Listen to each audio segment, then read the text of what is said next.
इकडे होत आहे आणि इथे सगळे मला कसं गच्च बनले, बाजूचा हॉल गच्च बनलाय, बाहेर रस्त्यावरती गर्दी आहे. इथे कुठेही काही नेण्या आणण्याची सोय, येता जाताना पर डे कोणाला पैसे दिलेत काय? सगळे सगळे शिवसेना प्रमुखाने मला दिलेले जीवा भावाचे माझे सोबती आहेत. तिथे खुर्च्यांशिवाय मला काय वाटत कोणती गोष्ट भाड्याने आणली असेल, पण या खुर्च्या सुद्धा ज्या खुर्च्यांवर सगळे बसतात ती सुद्धा आपल्या हक्काची माणसं आहेत. कोणाला कसा मान चढला असेल, तो एका शब्दात कसा उठवायचा ते संजय राऊतांनी दाखवलं. किती माशी माजून माजून एक शब्द पुरेसा आहे, तुझं सगळं कोलकडून पडतो. आज बऱ्याच दिवसानंतर परभणीत आलोय. पहिल्या प्रथम मी परभणीकरांना धन्यवाद देतोय की तुम्ही आपल्या हक्काचा शिवसेनेचा महापौर निवडून दिला.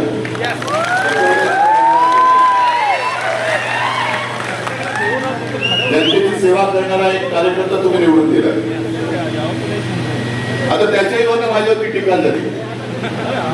याने म्हणे बाळासाहेबांचे विचार सोडले. का सोडले? की म्हणे महापौर मुसलमान आहे. असेल, पण तो आमचा आहे.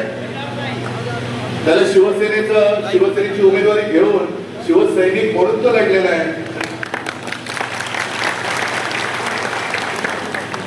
बरं, ज्यांनी माझ्यावर टीका केली की यांनी म्हणे मुस्लिम महापौर दिला, बाळासाहेबांचे विचार सोडले, विधान परिषद, तर त्या गदड्यांना विचारायचं, तुम्ही कालच्या विधान परिषदेमध्ये जो आमच्या नावांच्या विरोधात उभा करून निवडून आणला तो कोण आहे?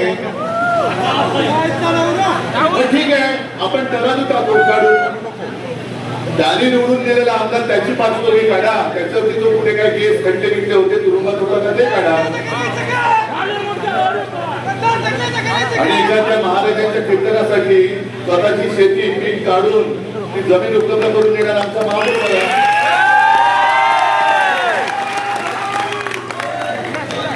म्हणजे किती दिवस चालणार? म्हणजे आपण जरा पुढे काय केलं की बाळासाहेबांचे विचार सोडले, पण तुम्ही शिवसैनिकांशी आणि शिवसेनेशी गद्दारी केली. हा बाळासाहेबांच्या विचारांचा तुम्ही घात केलेला. मला तोही क्षण आठवतोय. मी विधानसभेला सुद्धा प्रचाराला आलो होतो आणि लोकसभेला सुद्धा आलो होतो. लोकसभेला तो स्टेडियम पूर्ण भरला होता. ते राऊतची सभा एक आपल्याला परत घ्यायची, त्याच स्टेडियम मध्ये घ्यायची.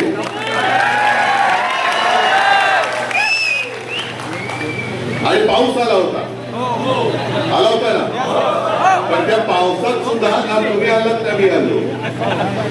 आणि मला काय अभिमान वाटत होता की दोन्ही जणांना, एका बाजूला राहुल होता, दुसऱ्या बाजूला कोण, जरा गोंधळ कमी. कारण काय नवीन तुम्ही नावं ठेवता, काय होता. आता मला काय माहित की वाघाचं कातड पांघरलेला हा, जरा मला शब्द पाठ करायला त्रास होतो. पांघरलेला कोण होता? मी काय करू, केले दोघांच्या हातवर. त्यातला एक हात राहुलने जो पकडला होता तो वरच्या वर चांगला, अजूनही अभिमानाने. आणि दुसरा पळाला, विकास करण्यासाठी पळाले. मला पत्रकारांनी ते विचारलं, विकास निधी म्हणजे कोणाचा? मतदारसंघासाठी, मतदारांसाठी की स्वतःचा खासगी विकास निधी? कारण तो एक व्हिडिओ तो सुद्धा फिरतोय, विमानात बसले असे आणि बदाम वगैरे खात आहेत. शेतकरी विचारा असाच उपाशी आहे. पण हे विकास करणारे लगेच प्रायव्हेट विमानामध्ये कोणी दिला पैसा? प्रायव्हेट विमानातून चालायचं सगळे गाडीवर. आपल्या इथला गाडो, बाजूचा आहे, विदर्भातला एखादा, सगळे. आणि एवढ्या बेशरमपणाने तो व्हिडिओ टाकले की त्याच्यामध्ये तो एक दलाल पण दिसतोय, ज्याने खरेदी विक्री करतात ना, दलाल जे रात्रीवरती उभे राहतात, तसं तो दलाल पण दिसतो त्याच्यामध्ये. पण बेदरक कोणाची जगाची नाही, मनाची नाही, कोणाची पर्वा नाही, लाज लज्जा शरम सगळं गुंडाळून ठेवलंय आणि खासगी विमान उचलून दिले. कुठून आणला पैसा? म्हणजे माझ्यावर जे टीका करतात की आत्मपरीक्षण केलं पाहिजे उद्धव ठाकरे पक्ष का फुटतोय. खरंच आत्मपरीक्षण केलं पाहिजे पण एकदा उद्धव ठाकरे नाही. आत्मपरीक्षण सगळ्यांनी केलं पाहिजे. ममता बॅनर्जी पासून सगळ्यांनी केलं पाहिजे आणि त्याहीपेक्षा टीकाकारांनी केलं पाहिजे की आमच्या पक्षफुटीचा जो पक्षफुटीची केस 4-4 वर्ष सुप्रीम कोर्टामध्ये अजून प्रलंबित आहे. का आत्मपरीक्षण केलं जात नाही, का ती केस प्रलंबित आहे. आता सुद्धा हे 6 गद्दार झाले. अरविंद सावंत, संजय राऊत, अनिल देसाईंनी जाऊन अनेक आपले राजाभाऊ वाजे, अभिमान आहे मला त्यांचा.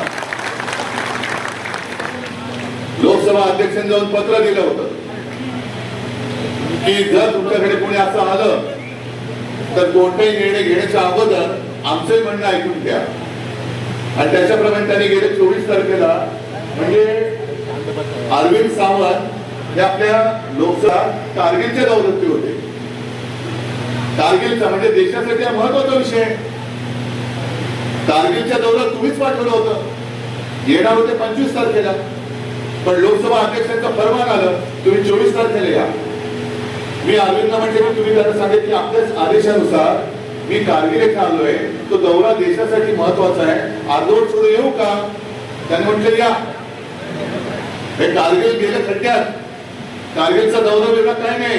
तुमचा पक्ष फुटण्याची घाई झाली माझ्या मालकांना, त्याच्यासाठी तुम्ही पहिले या.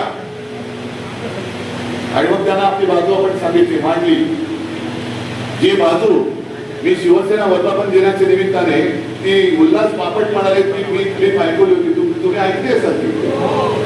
त्याच्यात स्पष्ट आहे ते काय शेड्यूल त्याच्यामध्ये असं म्हटलेलं आहे की 2/3 लोकांनी म्हणजे हा माझा पक्ष आहे, हा पक्ष इथून निवडून देतो तेव्हा ते जाऊन तिकडे बसतात.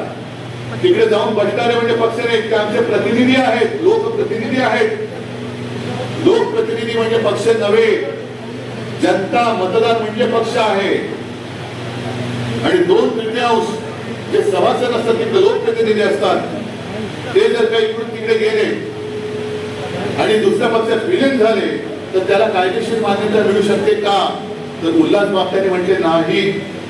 कायदे तज्ञ आहेत उल्हास बापट, बुजुर्ग आहेत. अशी माणसं फार थोडी राहिली त्यांना कायद्याची नुसते बुजुर्ग नाही तर कायद्याची काही बूज आहे, कायद्याची काही जाणीव आहे, कायद्याबद्दल काही आदर आहे, कायद्याचा अभ्यास आहे. आणि त्यांनी स्पष्ट सांगितले की त्याच्या संविधानात हे कोणी तुम्ही मी का बापटांनी दिलेलं नाहीये. संविधानात घटनेमध्ये दिलेलं आहे की जेव्हा एखादा पक्ष दुसऱ्या पक्षात विलीनीकरण्याचा निर्णय घेतो त्याला 2/3 लोकप्रतिनिधींचा जर पाठिंबा असेल तर ते होतं. 2/3 लोकप्रतिनिधी विलीनीकरणाचा निर्णय घेऊ शकत नाही. आता हा तुमचा नवीन जो शब्दाने तुम्ही जो बॉस म्हणताय हे सगळे 6च्या 6 जर कायद्याचं राज्य या देशात असेल तर ते बाद झाले पाहिजे. जर कायद्याचं राज्य असेल तर.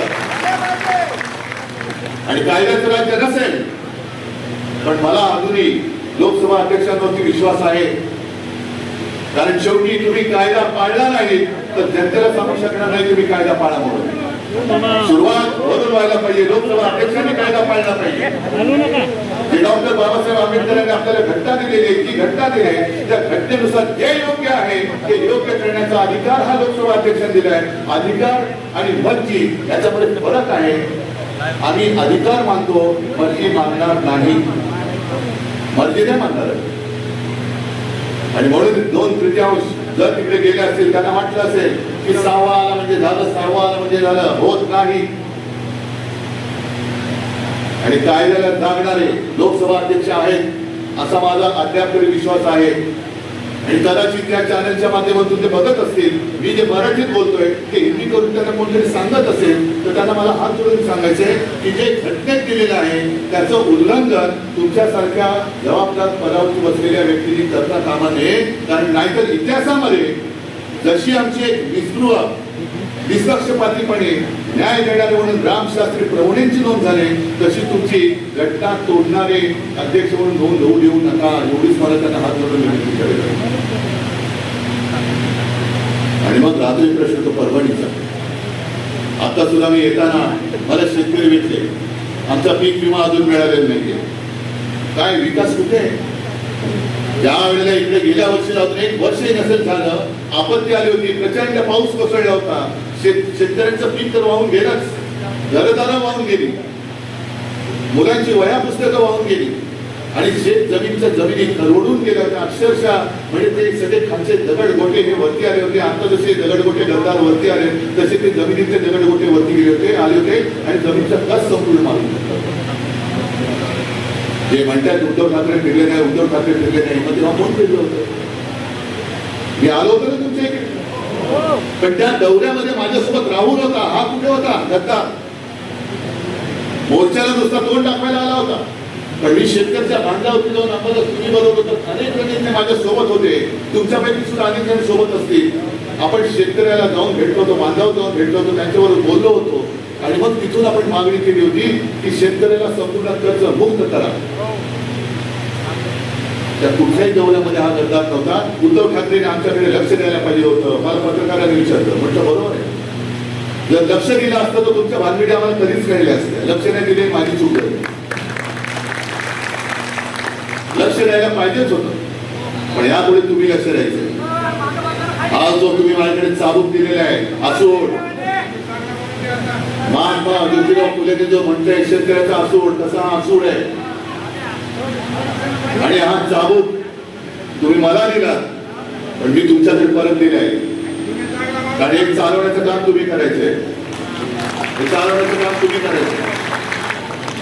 म्हणजे तुम्ही आतापर्यंत ज्याला प्रेम दिलं, त्या प्रेमामुळे माजले. आणि काही जणांची लायकी नसते, प्रेम ज्यांना परवडत नाही ना ते गद्दारी करतात. आणि जर त्या विकास निधीसाठी पक्षांतर केलं असेल तर मी काल सुद्धा म्हणतो, झाला या वर्षी RSS ला 100 वर्ष झाली. 100 वर्ष भारतीय जनता पक्षाला सुद्धा आणीबाणीनंतर जन्माला आलेला पक्ष आहे. त्याच्या आधी जनसंघ होता. आज आमचे 3 खासदार आणि राज्यसभेत 1 खासदार आहे. आपले 3-4 जण पुरेसे आहेत, पण 3 खासदार राहिले. शिवसेना संपली तर सगळ्या व्यक्तींना आम्ही सांगू इच्छितो की जोपर्यंत शिवसेना प्रमुखांनी हिंदुत्वाचा विषय हाती घेतला नव्हता तोपर्यंत भारतीय जनता पक्षाचे आज जगातला सगळ्यात मोठा पक्ष होता, त्यातून आता काँग्रेस जनता पार्टी मोठी झालेली आहे. आणि त्यावेळेला फक्त भारतीय जनता पक्षाचे 2 खासदार होते, 2. अडवाणी उभे नव्हते राहिलेले आणि स्वतः अटल बिहारी वाजपेयी निवडणूक हारले होते. म्हणजे तेव्हा खरंच भाजपला मुठपाती देऊन मोकळं झालं असतं तर बरं झालं असतं. पण आपण भोळी माणसं, हिंदुत्व हिंदुत्व हिंदुत्व, आमचं हिंदुत्व वेगळं हिंदुत्व आहे. आमचं हिंदुत्व हे राष्ट्रीयत्व आहे. पण जो या देशाला आपला मानतो तो मुसलमान असला तरी आमचा आहे, हे आमचं हिंदुत्व आहे. आणि मी नेहमी ते सांगतो की आमचं हिंदुत्व कसं आहे. आम्ही जय शिवराय पहिलं बोलतो, कारण छत्रपती शिवाजी महाराज हा आमचा देव आहे, आई तुळजाभवानी आहे, हर हर महादेव म्हणतो, जय श्रीराम पण म्हणतो. पण आमचं हिंदुत्व हे हृदयात राम, हाताला काम आणि शेतकऱ्याला शेतमालाला दान हे देणारं आमचं हिंदुत्व आहे. पण यांचे 2 खासदार राहिले होते. एक देशातली पहिली निवडणूक 1987 साली पार्लेची पोट निवडणूक, ही फक्त हिंदुत्वाच्या मुद्द्यावरती लढवली गेली आणि जिंकली गेलेली पहिली निवडणूक असेल, ज्याच्यामुळे नंतर स्वतः शिवसेना प्रमुखांचं 6 वर्ष निवडणूक लढवण्याचं तर सोडाच, पण त्यांचा मतदानाचा अधिकार काढून घेतला होता ती निवडणूक. आणि मग यांचे डोळे उघडले. आज जे हिंदू हिंदू म्हणून बोंब मारत आहेत तेव्हा त्यांनी गांधीवादी समाजवाद घेतला होता. गांधीवादी समाजवाद म्हणजे काय, काहीच माहिती नाही. आता गांधीजींपेक्षाही स्वतः मोठे व्हायला निघाले. पण त्यांच्या लक्षात आलं की अरे हिंदू मतदान करू शकतात हिंदू म्हणून, म्हणून मग रथयात्रा काढली. कशासाठी काढली रथयात्रा? मंदिर वही बनाएंगे, मंदिर वही बनाएंगे. हे आम्ही पण त्याच्यामध्ये एकत्र झालो. स्वतः खैरे साहेब गेले, आपले सतीश प्रधान गेले, तेव्हा सावे होते, अनेक जण हे तिकडे गेले. बाबरी पार्टी गेली, कारण कार सेवा करायची. दुपारी जेव्हा माहिती आली, बातमी आली, मला वाटतं संजय तूच फोन केला होता बाळासाहेबांना, बाबरी पाडली म्हणून. आणि तेव्हा भाजपचे सुंदरसिंह भंडारी होते. त्यांनी जाहीर केलं हे आमचं काम नाही म्हणे, हे सगळे जे आता जे बोलतात ना तुम्ही कोण बॉस, हा तशी ती त्यांची ती टोळी आहे, त्यांची टोळी आहे. म्हणजे पहिल्या मी शब्द नाही वापरू इच्छित. तुम्ही समजून घ्यायचं. तशी ती त्यांची टोळी आहे. हे आमचं काम नाही म्हणे, हे शिवसैनिकांचं काम असेल. तेव्हा कसलाही मागचा पुढचा विचार न करता बाळासाहेब म्हणाले, जर ते माझ्या शिवसैनिकांनी काम केले असेल तर त्यांचा मला गर्व आहे. हे असे पळपुटी लोक आणि त्यांचे बूट चाटणारे तुमचे नादान लाचार बॉस कशासाठी राम मंदिर उभारलं, अनेक नगरसेवकांचं तिकडे रक्त सांडलं, अनेकांच्या वरती केसेस झाल्या, मुंबईमध्ये दंगली घडल्या, अनेकांना प्राण गमवावे लागले. पण तेव्हा सुद्धा शिवसेना होती, शिवसैनिक होते, बाळासाहेब होते म्हणून आणि म्हणून मुंबई सुरक्षित राहिली. शिवसेना भवन उडवण्याचा प्रयत्न झाला, आमच्या भोवतीकडे पण बंदोबस्त लागला. श्रीकृष्ण आवाज श्रीकृष्ण समिती नेमली गेली, त्याच्यामध्ये अनेकांना गुन्हेगार आरोपी ठरवलं गेलं. आपलं सरकार आल्यानंतर आपल्या सरकारने म्हणजे मुख्यमंत्री मनोहर जोशींनी तो अहवाल केल्याच्या टोपलीत टाकला होता. अटलजींचा फोन आला, नाही हे ठीक नाहीये, कचऱ्याच्या टोपलीत परत बाहेर काढला. कारण त्यांना माहिती होतं की त्याच्यामध्ये एक सुद्धा भाजपचा कार्यकर्ता नव्हता. सगळे जे होते ज्यांनी हिंदूंचं रक्षण केलं ते सगळे शिवसैनिक होते. सगळ्या केसेस होत्या ते शिवसैनिकांवरती होत्या. भाजपचा एक सुद्धा कार्यकर्ता त्याच्यात नव्हता. म्हणजे सगळं केलं ना, शिलापूजन केलं, मग निधी गोळा केला गेला होता, शिवसेनेने मदत केली, चांदीच्या विटा दिल्या गेल्या. आणि आता कळतंय मंदिर होळी बांधायची कशासाठी. तुम्हाला मंदिर नव्हतं बांधायचं, तुम्हाला रामाच्या नावाने दुकान उघडायचं होतं लुटालूट करण्याचं. की हिंदू हा बिचारा असाच घोडा आहे, त्याला जय श्रीराम म्हटलं की तो काय सगळं विसरून जातो. लुटा लुटा लुटा. ही गद्दारी फक्त आपलीशी गद्दारी झालेली नाही, ही गद्दारी हिंदुत्वाशी झालेली आहे. देशातल्या नव्हे तर जगातल्या तमाम हिंदूंची केलेली गद्दारी आहे. आणि जशी आता कॉक्रोच जनता पार्टी निर्माण झाली तशी नवीन बीजेपी जन्माला आली का. नवीन बीजेपी कोणती. कारण तेव्हा राम जन्मभूमीवरचं जे मंदिर होतं ते बाबरांनी पाडलं होतं. आता आपण राम मंदिर उभारलं, आता ते राम मंदिर लुटणारी नवीन बीजेपी आले, बाबर जनता पार्टी. ही बाबरांची अवलाद आहे. त्या बाबराने ते मंदिर पाडलेलं, हे बाबराची अवलाद हे राम मंदिर लुटताय. मग तुमच्यात आणि त्या बाबरात फरक तो काय.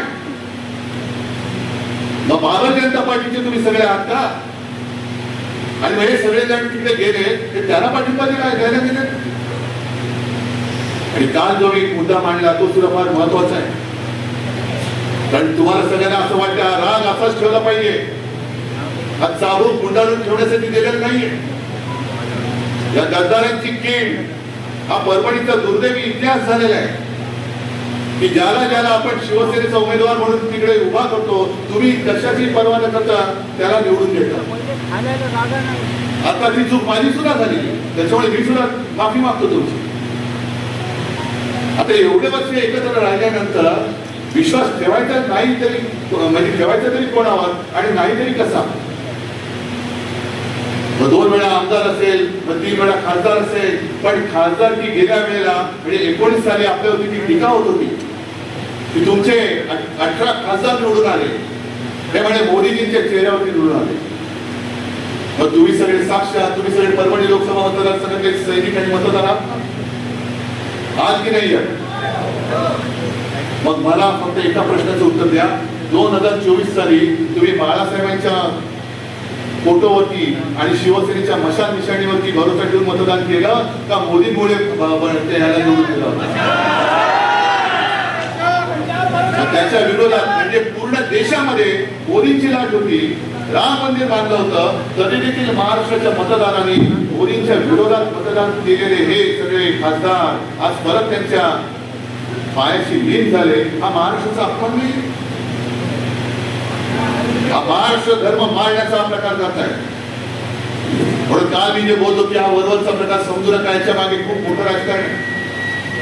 आणखी एक तुम्हाला पत्रकारांनी प्रश्न विचारला की हा खासदार जाण्यामागे तुमच्या पक्षातलं काही गटबाजीचं राजकारण होतं का.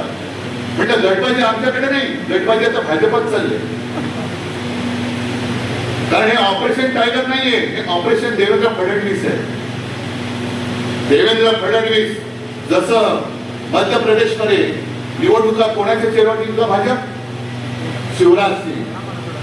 सगळे त्याला प्रेमाने मामा म्हणायचे, मामा मामा मामा. बनवलं त्याला मामा, त्याचं नामोनिशाणच ठेवलं ते. कारण हा मामा उद्या पंतप्रधान पदाच्या शर्यतीत येऊ शकतो, उद्या भाजपचा अध्यक्ष होऊ शकतो. फिर मामा को उल्लू बनाओ, मामा को बोला नाही ऊपर डाल दिया कोने में. आता शिवराजचं नावच नाही कुठे. हे जो पंतप्रधान पदाच्या शर्यतीत येऊ शकतो त्याला वेळेमध्ये कापून टाका. तसंच देवेंद्र फडणवीसांचे पंख कापण्याचे प्रकार सुरू झालेले. काल माझ्यासोबत तिकडे, काल परवा माझ्यासोबत विमानात बसले होते, पण हतबल होते, हतबल. म्हणजे कळतच नव्हता मुख्यमंत्री असा काय झालं. हा आत्मविश्वास पूर्णपणे गमावलेला हा माणूस. कारण त्यांना कळते की आपले पंख कापतायत आणि कापणारे आपलेच बॉस आहेत. आपण करायचं काय, न्याय तरी कोणाकडे मागायचा, कोणतं दार ठोकायचं. कारण ते दार उघडलं तर पंख कापणार, हे दार उघडलं तरी पंख कापणार. म्हणजे काय वाचलंय ते वाचून जेवढे दिवस आहेत तेवढे ढकललेले बरे. या परिस्थितीमध्ये देवेंद्र फडणवीस आहेत. कारण त्यालाची पुण्या, कारण प्रत्येक गोष्टीला शेवट असतो. यांच्यानंतर कोण, त्यांच्यानंतर कोण, महात्मा सगळ्यांच्या असू शकतात. उद्या कदाचित देवेंद्र फडणवीस पंतप्रधान पदाच्या शर्यतीत आले तर जसं तुम्ही विसरून गेलात, नितीन गडकरी होते की नव्हते. नितीन गडकरी भाजपचे अध्यक्ष होते, पुन्हा अध्यक्ष होत होते. पण पुन्हा अध्यक्ष झाले असते तर कदाचित नितीन गडकरी पंतप्रधान झाले असते. म्हणून गडकरींचे पंख असे कापले की त्यांच्या सगळ्या त्या निष्ठेमध्ये इथेनॉलचं पाणीच घालून टाकलं, पातळ करून टाकलं, त्यांचं सगळं भेसळ करून टाकली. आता नितीन गडकरी बिचारे काय करू शकतात, काही करू शकत नाही. कारण पंख छाटले, फूड उड उड फूड फूड कसा उठणार. पंख तुम्ही छाटले, पिसं तुम्ही कापले, उडू शकत नाही. आणि म्हणून बरोबर बघा, कारण आता मीडियाला काय भविष्य नाहीये. गद्दार शेवटी गद्दारच असतो. गद्दाराने किती उड्या मारल्या तरी त्याचा नुसतं वापरा आणि फेका एवढाच मीडियाचा उपयोग आहे. आपल्या विरुद्ध लढवायचं, पैसे देऊन माणसं फोडायची. बरं माणसं कशी की आता एक एक माणसं जी तुम्ही मेहनतीने तयार केली त्यांचं करिअर उद्ध्वस्त करून टाकायचं. आता हा गद्दार पुन्हा परभणीमध्ये तोंड दाखवायला जागा शिकत आहे. म्हणजे एक माणूस संपला, बाजूचा संपला, त्याच्या बाजूचा संपला, सगळे आपली माणसं संपून टाकायची. कोणी प्रतिस्पर्धी ठेवायचा नाही. तसाच उद्या या मिंदेचा कार्यक्रम होणार आहे. जोपर्यंत त्याचा उपयोग आहे तोपर्यंत मिंदेला डोक्यावरती घेऊन फिरतील आणि उपयोग झाला तर विसर्जन करून मोकळे. कारण हे जर असं नसतं तर हे 6 गद्दार सरळ भाजपात घेतले असते ना. पण भाजपात नाही घेतले. इथे घेतले ते मिंदेकडे घेतले, तृणमूलचे घेतले ते त्यांचे भलतेच कुठले पक्ष घेतले का. कारण जर भाजपात घेतले तर भाजपाचा त्यांना पक्षादेश लागू होईल. आणि मग मतदान घेतलं तर पंतप्रधानपदी कोण पाहिजे, तर त्यांना झपकत हे भाजपचा जो नाव असेल जे असेल त्यांना मतदान करावं लागेल. पण सगळे मोकळे असतील आणि मित्र पक्ष म्हणून असतील तर मग त्यांची मतं वेगळी ही मांडू शकतात. म्हणून हा डावपेच चाललाय. अंतर्गत गटबाजी ही भाजपामध्ये आहे, शिवसेनेमध्ये नाही. आणि आता तर साफ झाले, आता कुठे दुसरा गट नव्हताच, एकटाच होता, तो गेला. आणि तुम्ही सगळे कट्टर शिवसैनिक हे माझ्यासोबत राहिले आहात. जगात जर्मनी असेल आहे, पण देशात परभणीत काय आहे, काय असतं हे दाखवण्याची संधी पुन्हा तुम्हाला मिळालेली आहे. जो गद्दार होईल तो आम्ही गाडून टाकतो, जो गद्दार होईल तो आम्ही गाडून टाकतो. हा परभणीचा इतिहास हा परत नव्याने लिहिण्याची संधी तुम्हाला मिळालेली आहे. आणि आजमुळे आपला एक इथला आमदार यायचा, एक खासदार यायचा, बाकी एका दुसरा आला तर आला. कारण नेहमी मला असं सांगितलं जायचं की साहेब तो खासदार म्हणजे खाली सेटलमेंट करतो की खाली तू वरती मी. त्याच्यामुळे खाली एक आपला परभणीचा हक्काचा सोडला तर बाकी सगळीकडे कोण येतच नाही. आता मला परभणीचे सगळे आमदार निवडून पाहिजे. सगळे तुम्ही इथून आला असाल तिथे परभणी मला पूर्ण भगवा करून पाहिजे. आणि भगवा हा आपला अस्सल छत्रपती शिवरायांचा भगवा. या भगव्यावरती आपली निशाणी सुद्धा टाकू नका. निशाणीचे झेंडे हे वेगळे लावा, मशालीचे झेंडे वेगळे लावा, पण आपला भगवा जो आहे त्या भगव्यावरती एकच चित्र टाकू नका, एकच चित्र टाकू नका. कारण हा सुद्धा त्यांचा एक डाव आहे की भगव्यामध्ये गोंधळ उडवून द्यायचा. तुझा भगवा वेगळा, याचा भगवा वेगळा नाही. भगवा हा एकच, हिंदुत्वाचा भगवा, शिवरायाचा भगवा, शिवसेनेचा भगवा हा फक्त आणि फक्त भगवा आहे. त्याच्यावरती दुसरं कोणतेही चित्र असता कामा नये, हे ठेवायचंच नाही. मशाल निशाणी जसे भविष्यवाण होते आज मशाल आहे. आणि भगवा हा भगवा स्वतःच एक मशालीसारखा आहे. जर लांबून पाहिला उन्हामध्ये फडकणारा भगवा तो ती तळपणाऱ्या मशालीसारखा दिसतो. तो मशाल, तो भगवा तेवढी ओळखच तरी आपली पुरेशी आहे. आणि या मशाली आता फक्त झेंड्यापुरत्या किंवा निशाणीपुरत्या असतात कामामध्ये. या गद्दारी विरुद्ध पेटलेल्या मशाली मला तुमच्या हृदयामध्ये धगधगत्या दिसल्या पाहिजे. आणि या निष्ठेच्या मशालीने ही गद्दारी जाणून खाक करण्याची ताकद ही तुमच्यामध्ये आहे आणि ती तुम्ही बजावल्याशिवाय राहणार नाही हा विश्वास बाळगतो आणि आपली रजा घेतो. जय हिंद, जय महाराष्ट्र.